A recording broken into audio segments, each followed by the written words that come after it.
ചായ സൽക്കാരത്തിനിടെ മുഖ്യമന്ത്രി പിണറായി വിജയനും ഗവർണർ ആരിഫ് മുഹമ്മദ് ഖാനും ഏറെ നാളുകൾക്ക് ശേഷം ഹസ്തദാനം ചെയ്തു. സത്യപ്രതിജ്ഞാ ചടങ്ങിനിടെ ഇരുവരും മുഖത്ത് നോക്കിയതുമില്ല. ആദിൽ പാലോട് നമുക്കൊപ്പമുണ്ട് തിരുവനന്തപുരത്ത് നിന്ന്. ആദിൽ പാലോട്, OR കേളു മന്ത്രിയായി ചുമതലയേറ്റു കഴിഞ്ഞു, സെക്രട്ടേറിയറ്റിലും എത്തിക്കഴിഞ്ഞു. അതിനു മുൻപ് നടന്ന ചടങ്ങിലെ കൗതുകം ഏറെക്കാലത്തെ പിണക്കത്തിന്റെ ഒരു മഞ്ഞുരുക്കമായി ആ ഹസ്തദാനം മാറിയോ? ചായ സൽക്കാരത്തിനിടെ മുഖ്യമന്ത്രിയും ഗവർണർ ആരിഫ് മുഹമ്മദ് ഖാനും തമ്മിൽ നടന്ന ഹസ്തദാനം.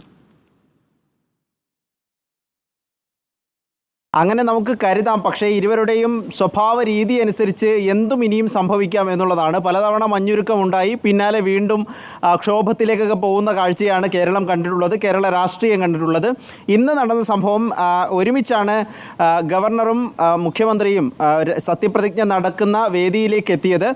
എത്തുമ്പോൾ തന്നെ സ്പീക്കർക്ക് കൈ കൊടുത്തുകൊണ്ടായിരുന്നു ഗവർണർ വേദിയിലേക്ക് കയറിയത്. വേദിയിൽ കയറി സത്യപ്രതിജ്ഞാ ചടങ്ങ് നടക്കുന്നതിനിടെ ഇരുവരും മുഖത്തേക്ക് നോക്കിയിരുന്നില്ല. പിന്നാലെ ചായ സൽക്കാരം ഉണ്ടായിരുന്നു. മുൻപൊക്കെ പലപ്പോഴും ചായ സൽക്കാരം മുഖ്യമന്ത്രി ഒഴിവാക്കിയിരുന്നു. പ്രതിഷേധത്തിൻ്റെയൊക്കെ ഭാഗമായി ബില്ലുകളിൽ ഒപ്പുവയ്ക്കുന്നില്ല. ഒപ്പം സർവകലാശാലകളിലെ VC-മാരുടെയും അവിടുത്തെ നിയമങ്ങളുടെയും ഒക്കെ വിഷയത്തിൽ പലതരം തർക്കങ്ങൾ സർക്കാരും പ്രത്യേകിച്ച് മുഖ്യമന്ത്രിയും ഗവർണറും തമ്മിൽ ഉണ്ടായിരുന്നു.